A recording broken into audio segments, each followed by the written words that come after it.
Chicago is about to spend a jaw-dropping $4.7 billion on a brand new stadium for the Bears. But a lot of people are asking the same question. Is this a brilliant investment or a massive waste of money? With taxpayers potentially on the hook for billions and experts warning that stadiums rarely deliver real economic benefits, the stakes couldn't be higher. The project promises a sleek, futuristic design, a giant translucent dome, public park space, and the ability to host Super Bowls, Final Fours, and year-round events. On paper, it sounds like a game-changer for Chicago.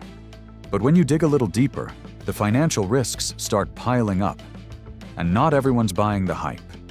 Politicians are divided, watchdog groups are threatening lawsuits, and studies are showing that these so-called economic booms rarely live up to the promises.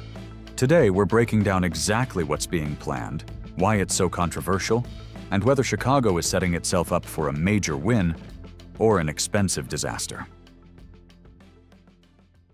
On paper, it sounds awesome. A state-of-the-art, futuristic stadium just south of the iconic Soldier Field, complete with a translucent dome, a wall of glass showcasing that gorgeous Chicago skyline, acres of new park space for youth sports, and the ability to host everything from Super Bowls to Final Fours to massive concerts year-round. Sounds like a win for everyone, right? Well, maybe. Maybe not. Because underneath all the shiny renderings and big promises is a heated debate over who's actually going to pay for all this. And spoiler alert, a big chunk of that $4.7 billion price tag might be coming straight from the pockets of Chicago's taxpayers. To get a real sense of how big this is, you have to understand the Bears' history. Soldier Field isn't just a stadium. It's woven into the fabric of Chicago. It's been around since 1921, originally built for $13 million, about $240 million today, adjusting for inflation. It was a massive investment back then, and over the years, it became a symbol of the city itself, standing tall through decades of football history. The Bears moved in full-time in 1971. Then came the early 2000s renovation, the one that gave Soldier Field its, unique look and cost it its National Historic Landmark status. Nicknamed the Mistake on the Lake, the remodel wasn't exactly beloved. And worse yet, it reduced seating capacity to just 61,500, the smallest in the NFL. Fast forward to now. The Bears have big ambitions. They originally had their eyes on building a massive new dome stadium way out in Arlington Heights, 25 miles from downtown. They even bought the land for just under $200 million. But after fighting over property taxes and other headaches, they pivoted. Instead, the new plan plants the stadium right next to their historic home, keeping the team much closer to the heart of Chicago.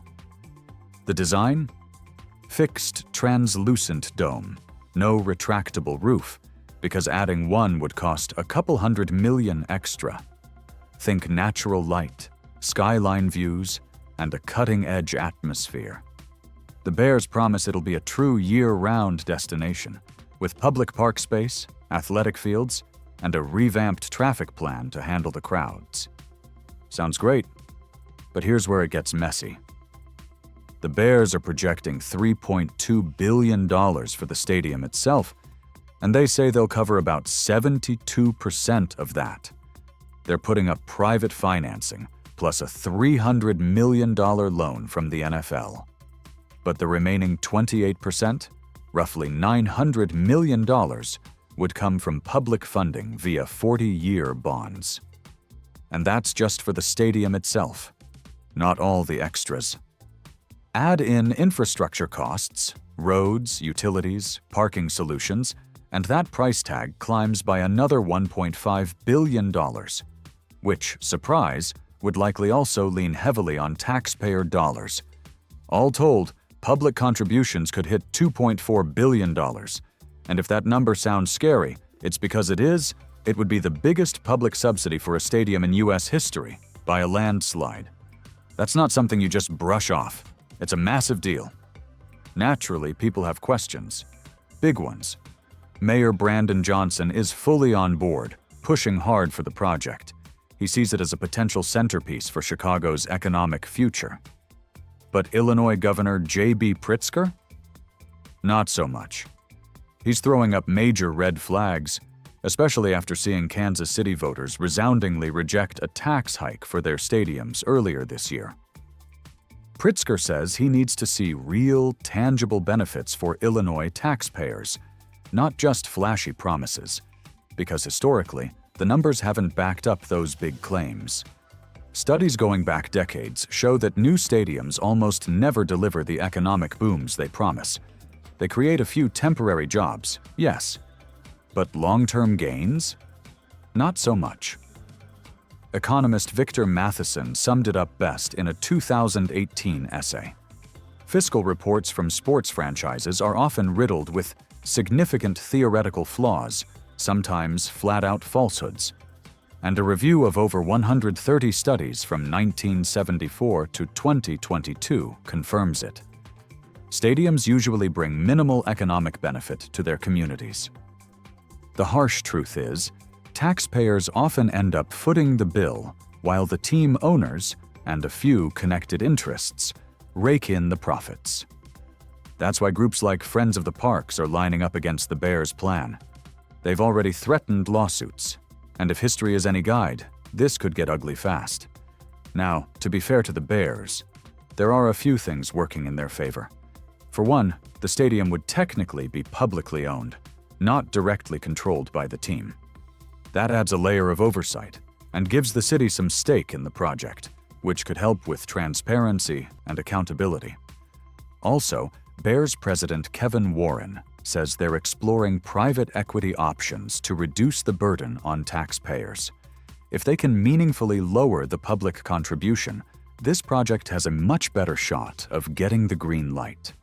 Construction is tentatively targeted to begin in 2025.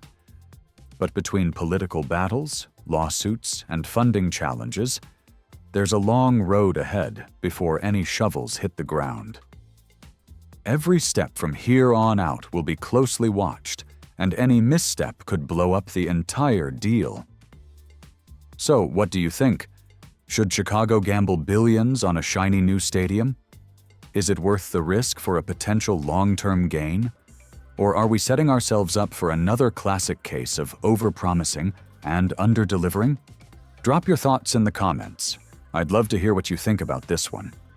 And hey, if you found this breakdown helpful, hit that like button, subscribe, and check out the channel's brand new LinkedIn page for more updates. Thanks for watching, and I'll see you next time.